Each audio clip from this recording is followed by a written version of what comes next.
विमल, पोलो, जोबा केसरी, हर पल मनाओ केसरी त्योहार। श्रेयस अय्यर समेत लगभग 11 से 12 खिलाड़ियों का करियर अब दांव पर है। शुभमन गिल कप्तानी तो छोड़ चुके हैं, लेकिन अभी भी कुछ खिलाड़ी ऐसे हैं जो टीम में वापसी के लिए लगातार दरवाजा खटखटा रहे हैं।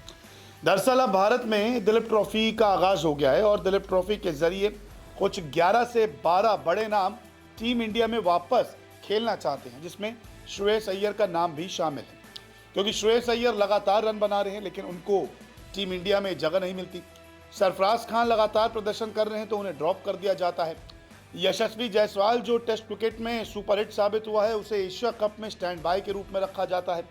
तो शार्दुल ठाकुर जो इंग्लैंड सीरीज का हिस्सा थे, उन्हें कहीं भी टीम इंडिया में देखा नहीं जाता।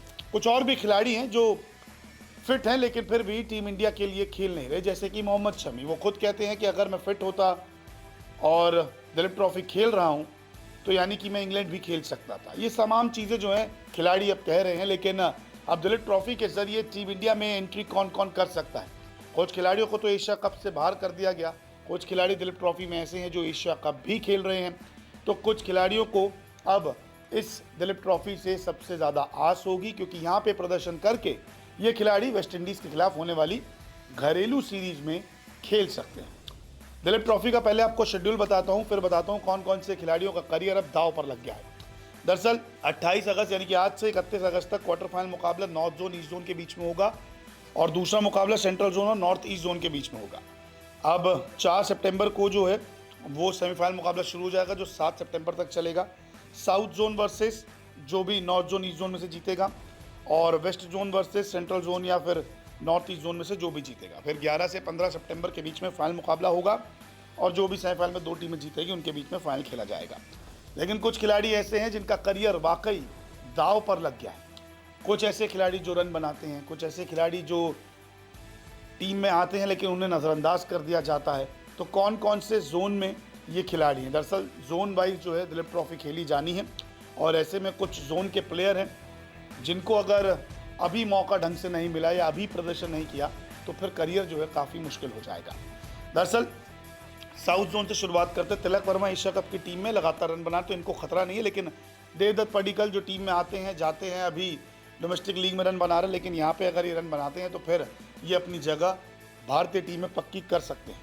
ईस्ट जोन की बात की जाए, रियान पराग, मुकेश कुमार, मोहम्मद शमी, आकाशदीप ने बहुत अच्छा प्रदर्शन किया इंग्लैंड में। मुकेश कुमार टीम से बाहर चल रहे हैं, इनके पास मौका है। मोहम्मद शमी के पास मौका है अपने करियर को बचाने का। रियान पराग तो देखिए स्टैंड बाय टीम में तो ये प्रदर्शन कर भी रहे हैं डोमेस्टिक में, इंटरनेशनल में इनका बल्ला शांत रहता है। लेकिन यहाँ पर मुकेश कुमार, मोहम्मद शमी को अच्छी गेंदबाजी करनी होगी, तभी मोहम्मद शमी को आगे कंसिडर किया जाएगा, नहीं तो फिर उन्हें अनफिट बोल दिया जाएगा। हालांकि शमी तो कह रहे हैं कि वो फिट हैं, दिलीप ट्रॉफी खेल रहे हैं तो इंग्लैंड भी तो खेल सकते थे। तो ये सारी चीज़ें आजकल हो रही है। वेस्ट जोन की बात करें तो यहाँ पे तो लिस्ट बहुत लंबी है। देखिए शार्दुल ठाकुर को नज़रअंदाज कर दिया गया। यशस्वी जायसवाल जो अच्छा प्रदर्शन कर रहे थे उनको आपने एशिया कप में स्टैंड बाय पे रख दिया। यहाँ रन बनाइए, दरवाज़ा खटखटाइए कि मुझे खिलाइए T20। श्रेयस अय्यर न जाने क्या समस्या है इनके साथ, रन बनाते हैं, IPL जिताते हैं, फिर भी नहीं आ पाते। सरफराज खान को भी बाहर का रास्ता दिखा रखा है। बुची बाबू में अभी 200 बनाए हैं।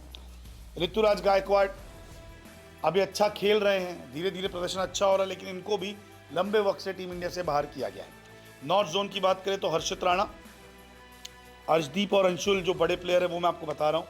तो हर्षित राणा, अर्शदीप दोनों एशिया कप में हैं, तो ये तो शुरुआती मैचेस खेलेंगे, लेकिन उसके बाद अंशुल कंबोज जो है उन पर निगाहें रहेगी क्योंकि एक ही मैच खेले थे। अब नॉर्थ जोन की कप्तानी कर रहे थे शुभमन गिल, लेकिन वो बीमार है, तो शुभमन गिल की जगह अंकित कुमार जो है वो कप्तानी करेंगे नॉर्थ जोन की। सेंट्रल जोन से ध्रुव जुरैल, रजत पाटीदार, दीपक चहर, खलील अहमद ने काउंटी क्रिकेट खेला था तो ये भी टेस्ट में अपना योगदान देना चाहते हैं, इन पर दबाव होगा। दीपक चहर, रजत पाटीदार टेस्ट में खेले लेकिन फिर बाहर हो गए, लेकिन IPL अच्छा गया था। और ध्रुव जुरैल, इनको भी दिखाना पड़ेगा कि अगर पंत नहीं होते तो फिर ये भी एक ऐसे विकेट कीपर है जो अच्छी बैटिंग कर सकते हैं, क्योंकि वेस्ट इंडीज़ दौरे में भी अगर देखें तो शायद इन्हें पंत खेलते हुए नजर आए, क्योंकि 2 मैच है, उनका पैर अभी ठीक नहीं है। तो ध्रुव जुरैल होंगे विकेट कीपर, तो यहाँ पे इन्हें रन बनाने होंगे, क्योंकि अगर अब रन नहीं बनाए दिलीप ट्रॉफी में तो फिर आगे का सफ़र मुश्किल हो सकता है। तो ये कुछ बड़े प्लेयर थे, श्रेयस अय्यर, जायसवाल, मोहम्मद शमी, मुकेश कुमार, ध्रुव जुरैल, तमाम ये खिलाड़ी हैं जिन पर अब दिलीप ट्रॉफी का भी दबाव है, क्योंकि अगर यहाँ प्रदर्शन किया तो फिर टीम इंडिया में जगह मिल सकती है, लेकिन अगर यहाँ पर भी फ्लॉप हो गए तो फिर टीम इंडिया के रास्ते लगभग बंद होते हुए नजर आएंगे। देखना होगा कि इन जो लिस्ट मैंने आपको दिखाई है बड़े प्लेयर्स की, इनमें से कौन दिलीप ट्रॉफी में हिट होता है और कौन फ्लॉप।